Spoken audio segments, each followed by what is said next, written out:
Voilà, bonjour à tous.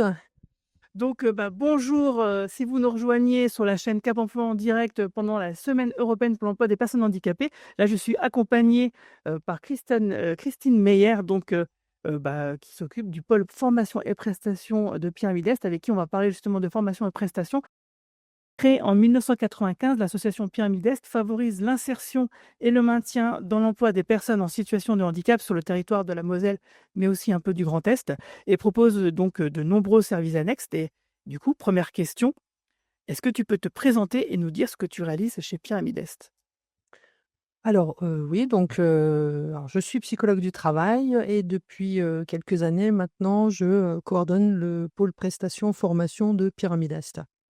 Alors le pôle prestation formation, c'est effectivement, un pôle qui grandit, qui grandit, qui grandit puisqu'on est parti, d'une, prestation qui était, uniquement et exclusivement à l'époque le bilan de compétences et aujourd'hui on déploie effectivement une activité beaucoup plus, diverse puisqu'on répond à de nombreuses, sollicitations, qu'elles viennent des employeurs publics, qu'elles viennent des employeurs privés ou alors qu'elles viennent tout simplement des médecins du travail, des salariés, ou d'institutions, médico-sociales, l'OETH, le FIPHFP, voilà. Donc aujourd'hui on répond à de nombreuses, sollicitations et le pôle prestation, alors on parle de pôle prestation formation effectivement, la prestation initiale, et qu'on utilise, vraisemblablement, le plus, c'est le bilan de compétences. Oui.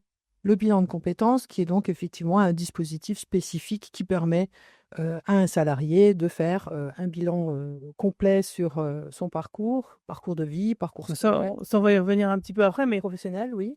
du coup, toi, ton rôle, tu es psychologue du travail, Je suis psychologue du notamment, tu travail, es donc moi chargée je de moi je mission. coordonne en fait toute l'activité du pôle prestation. Que ce soit des prestations, ergonomiques, des prestations purement, psychologiques, des prestations de groupe, hein, puisqu'aujourd'hui on déploie, beaucoup de formations, de prestations et de dispositifs divers. OK. Alors je vois Voilà. que tu as le petit catalogue J'ai le petit justement catalogue de toutes les effectivement. formations prestations que tu proposes, et du coup, est-ce que tu peux nous les décrire? Oui.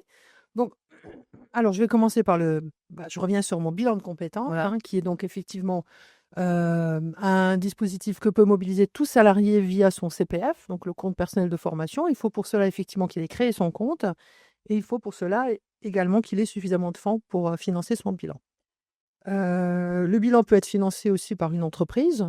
Le bilan peut être financé, alors de manière assez exceptionnelle, par France Travail. Alors on a fait plutôt, quelques expériences négatives ces derniers temps. Donc il vaut mieux effectivement être à jour avec son CPF et avoir suffisamment de fonds sur son compte personnel de formation.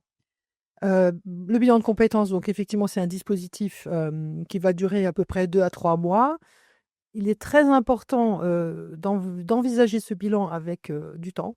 Le temps est un outil pédagogique, le temps est un allié et c'est très important d'investir un bilan de compétences en étant aussi psychiquement disponible.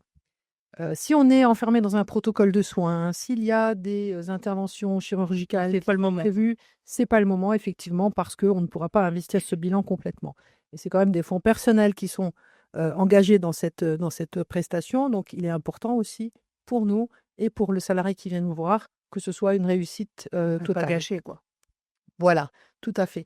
Donc ça, c'est effectivement une prestation qui va s'adresser à un salarié. Après, on a énormément de prestations qui s'adressent à des entreprises.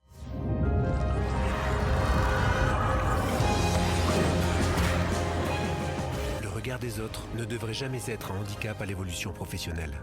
On peut tous agir contre la discrimination au travail.